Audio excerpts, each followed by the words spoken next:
At 8 a.m., you look in the mirror and you swear to yourself, no drinks tonight. Right, you were totally locked in. Yeah, your resolve is 100%. You tell yourself, tonight is the night I just go straight home, drink some sparkling water, and go to bed early. And you mean it, too. You absolutely mean it. But then, by 8 p.m., you're opening a bottle of wine or, cracking a cold beer, and you're feeling this deeply frustrating mix of immediate soothing relief and just crushing heavy guilt. It is a terrible feeling. It really is. So what actually happens in those 12 hours? How does a fiercely held morning promise completely evaporate by sundown? That is the million-dollar question. Exactly. Because if you have ever found yourself stuck in that exact loop, wondering why it is so incredibly hard to just stop drinking at night, I want you to know you are absolutely not alone. No, not at all. Welcome to today's deep dive. We are looking at a really powerful set of notes and insights from Susan, an author who has been sober for over 25 years. And what makes her work so compelling is that she completely removes the morality from the equation. Which is huge, honestly. It's massive. Yeah. She spends her time sharing what actually works to break this specific nightly cycle. Not by preaching, but by really looking at the mechanics of the behavior. Yeah, because when you strip away the guilt and the shame, what you're left with is just a biological and psychological mechanism. Right. And mechanisms can be understood. They can be taken apart and, rewired. Exactly. Okay, let's unpack this, because I want to know why that morning resolution is so fragile by the time the sun goes down. Mm-hmm. Susan makes a massive distinction here, right? She does. She says this nightly loop is not a lack of discipline. It is a pattern that has been quietly reinforced over time. Okay, but I have to play devil's advocate right out of the gate here. When we say it's not a lack of discipline, isn't that, letting ourselves off the hook a bit too easily? They hear that a lot, yeah. Surely discipline has some role here. I mean, if I can force myself to wake up and go to the gym at 6 a.m., why can't I just force myself to not pour a drink at 6 p.m.? Well, it's a completely fair question, and it's the exact reason so many people feel that crushing guilt you mentioned. We culturally treat willpower like it is a fixed personality trait. Like eye color or something. Exactly, like eye color. You either have it or you don't. But neurobiologically, willpower doesn't work like that at all. Willpower is actually an exhaustible metabolic resource. Wait, metabolic, it burns energy. Yes, exactly. It is tied directly to your brain's energy levels, specifically in the prefrontal cortex, which is the part of the brain that handles logic, long-term planning, and impulse control. Okay, so walk me through how that actually plays out in a normal day. Think about your day from the moment you wake up. You are making a relentless stream of decisions. What to wear, what to feed the kids. How to navigate the morning traffic. Right, and then you get to work. How do you respond to that passive-aggressive email? What do you prioritize in your 11 a.m. meeting? Every single one of those micro decisions takes a toll. Even the small ones. Especially the small ones. Every time you bite your tongue, every time you force yourself to focus on a spreadsheet instead of, checking your phone, you are burning actual metabolic energy in your prefrontal cortex. Wow. It literally requires glucose to function.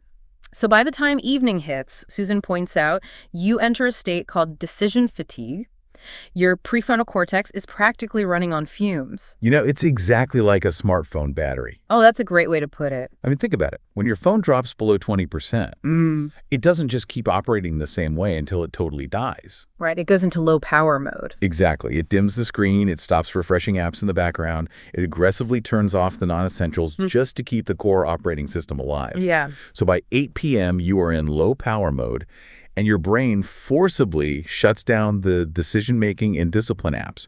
It force quits them because they just take up too much energy to run. That is the perfect analogy. The discipline app is a massive battery drain, so the brain just uninstalls it for the night. Uninstalls it. I love that. And this is why comparing your 6 a.m. self to your 6 p.m. self is fundamentally unfair. At 6 a.m., you've just slept. Your battery is at 100%. You have the metabolic resources to override your impulses. Because the phone was plugged in all night. Exactly. But by 6 p.m., your brain isn't looking for discipline anymore. It is desperately seeking relief from thinking. It literally wants to power down. So when you inevitably cave and pour that drink, It's not a moral failure. It's an energy failure. Precisely. And this is where the mechanics get really fascinating. Okay. If the prefrontal cortex, the logical, disciplined part of your brain, is basically offline, the brain has to shift the cognitive load somewhere else. Because it still has to function. Right. It relies on its backup generator, which is the automatic habits system. This resides in a deeper, more primal part of the brain that just doesn't require massive amounts of energy to run. Ah, okay. That makes sense. Susan explains this through the lens of a specific neurological loop: relief, routine, and reward. When you are that cognitively exhausted, your brain flat out refuses to invent a new, complex way to relax. It falls back on the routine it already knows will work. Exactly. Wait, so if the battery is dead and the autopilot takes over, Right. well, how does that actually explain the physical action? Because we aren't just sitting frozen on the couch. We are actively getting up, walking to the kitchen, opening a cabinet, and pouring a drink.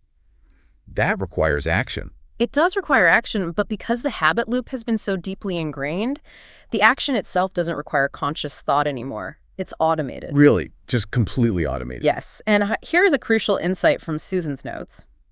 The drink isn't just a beverage. It is a deeply wired neurological signal that the day is finally over. The alcohol provides a chemical reward, yes, but the routine itself provides the relief. Huh. And the anticipation is a massive part of this. The anticipation, like thinking about it on the commute home. Exactly. You might feel a little restless at, say, 4:30 p.m. You might start visualizing the glass or hearing the sound of the bottle opening or imagining the cold condensation on the can. I think everyone listening knows exactly what that visualization feels like. Right.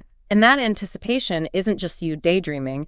That is your brain actively priming its reward circuits. Wow. It is releasing dopamine just based on the expectation of the routine.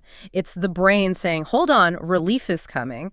Initiate the end of day sequence. So by the time you actually walk into the kitchen, you aren't just fighting a physical drink. No, not at all. You are fighting physical tiredness, cognitive exhaustion, and the brain's neurochemical expectation of a reward, all the exact same time. Yes, it's a stacked deck. That reminds me of Susan's point in the notes about driving your daily commute. Oh yeah, the driving analogy is brilliant. Yeah, like when you've been driving the same route to work for 5 years, you don't actively think about which way to turn the steering wheel at every intersection. Right, you'd be exhausted if you did. Exactly. Your brain has trained your hands how to do it. You are entirely on autopilot. You pull into your driveway, and you almost don't even remember the last 5 miles of the trip. Yep. Because the brain automated the routine to save energy. And this is where we really have to give the brain some credit. What do you mean? Well, your brain genuinely thinks it's doing you a massive favor. By putting the relax at the end of the day routine on autopilot, it saves you from having to consciously figure out how to decompress when you are already running on empty. It's just trying to be helpful. Exactly. It sees this routine as highly efficient and highly successful because, well, it works. It physically gets you to shut off. Okay, here's where it gets really interesting. If our brain genuinely thinks it's helping us by putting this routine on autopilot, aren't we essentially going to war with our own survival mechanisms when we try to force ourselves to stop? Yes. Like we are fighting a system that is fundamentally designed to protect us from burnout. You hit the nail on the head. That is exactly what is happening, and it is the exact reason why traditional methods of quitting cold turkey feel so agonizing and rarely last. Because you're fighting your own biology. Right. You are declaring war on your brain's chosen coping mechanism without offering a peace treaty. You are ripping away its primary tool for stress relief. Ouch. Yeah. And this brings us to a really dangerous, highly vulnerable phase in the process of trying to break the cycle, which is what Susan calls the gap. Walk me through the gap.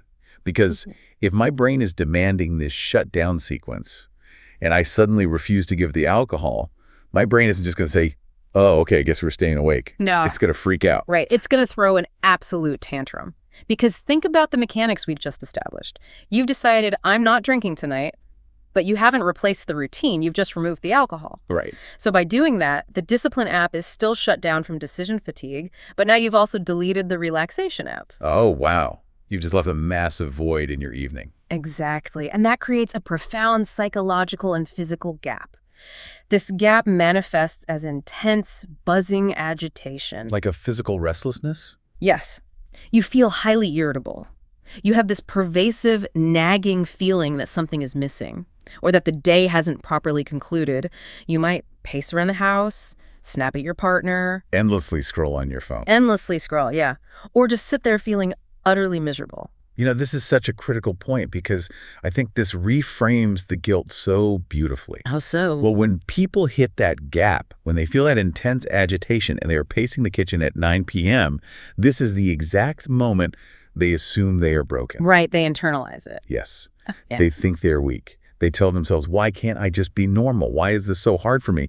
But really, if we look at the mechanics, nothing is wrong with them at all. No, nothing. Their brain is just functioning exactly as designed, reacting to a sudden disruption in its hardwired programming. And Susan emphasizes that when you feel this intense pushback from your brain, it pushes back not necessarily because your body physically demands the alcohol. Wait, really? It's not a physical craving for the drink itself? No, it pushes back because it desperately wants the feeling of release.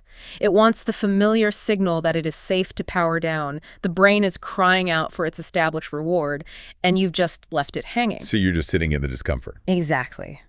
This is why white-knuckling your way through the evening using sheer willpower is a doomed strategy. You are enduring the gap, you aren't filling it.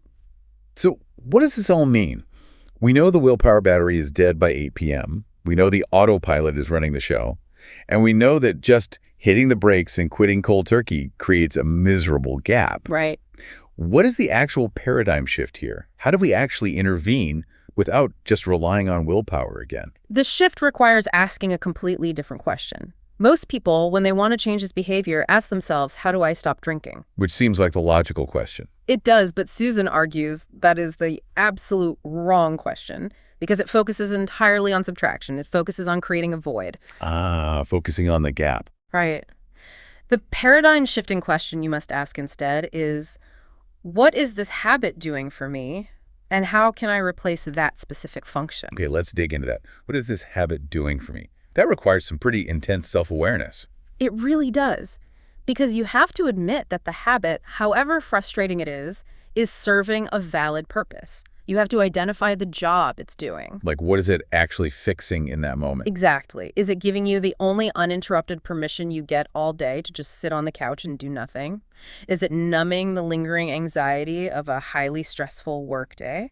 Or maybe it is a buffer between your work persona and your home persona. Once you identify the specific job the alcohol is doing, you can start interviewing other behaviors to take over that job. You're literally hiring a replacement habit. I love that. Hiring a replacement habit. Yes. And this is the entire foundation of Susan's course, 66 Days to Break the Nightly Drinking Habit. Okay, let's talk about that. She doesn't just say, stop drinking. She provides a structured, highly specific framework to systematically replace the pattern without relying on the willpower that we know you don't have in the evening.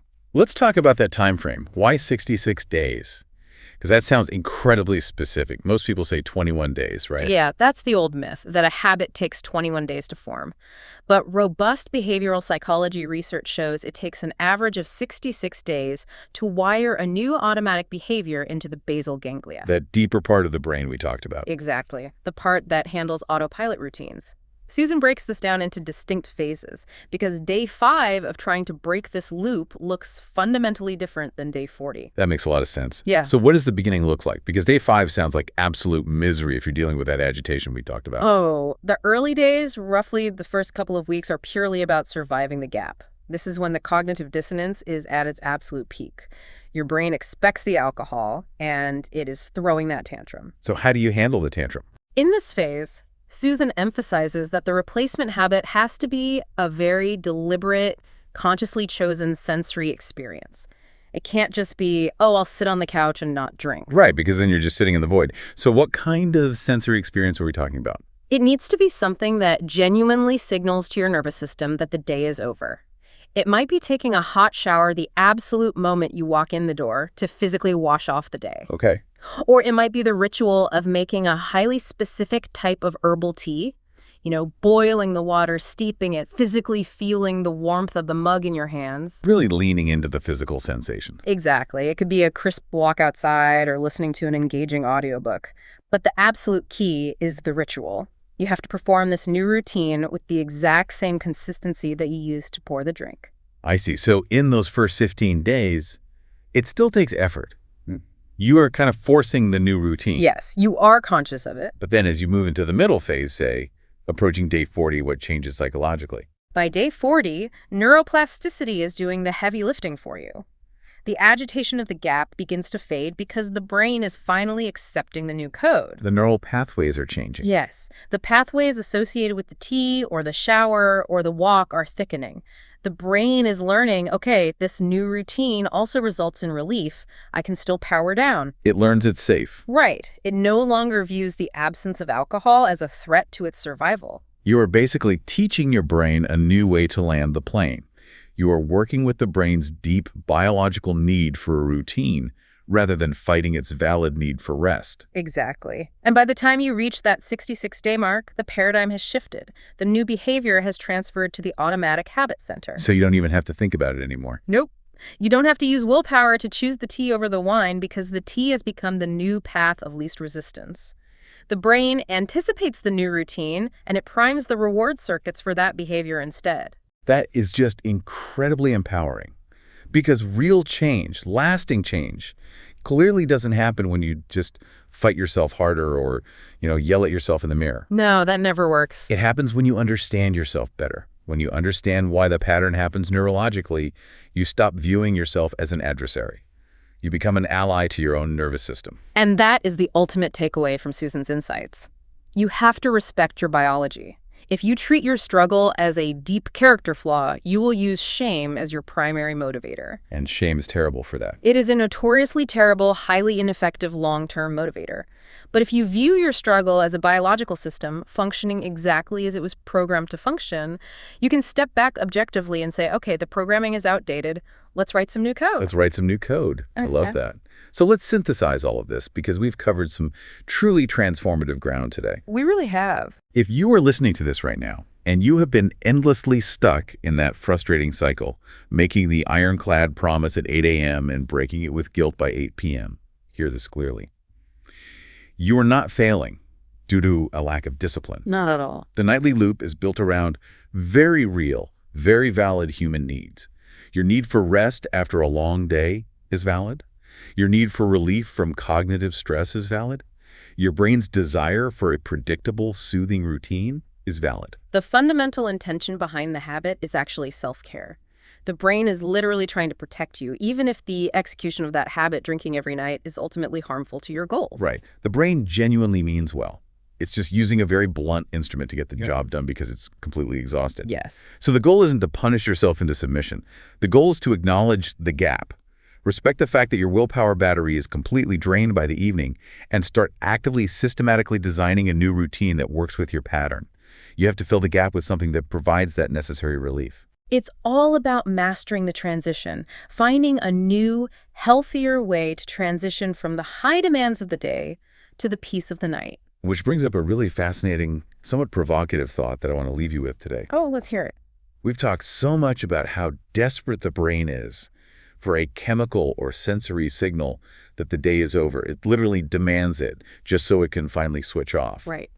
But if our brains are that incredibly desperate for a circuit breaker, what does that say about how we are structuring our modern waking hours? Oh, wow. That's a great point. Are we cramming so much chronic stress, so much relentless connectivity, and so much constant high-stakes decision-making into our daytime routines that we have made it biologically impossible to naturally transition into the evening? Yeah, that's a brilliant question to ponder. Like, have we built daytime lives that are so intense that a natural, peaceful wind-down is basically a luxury of the past? If your entire day is a high-speed bullet train, you just can't expect it to stop on a dime at 6 p.m. without some kind of massive friction. The brain needs a deceleration zone. Exactly. Something to really mull over the next time you find yourself craving that evening off switch. Yep. Are you just tired, or is your day simply too loud? Thank you for joining us on this deep dive. It's been great. Keep questioning your habits, be gentle with your autopilot, and keep seeking out those aha moments. We'll catch you next time.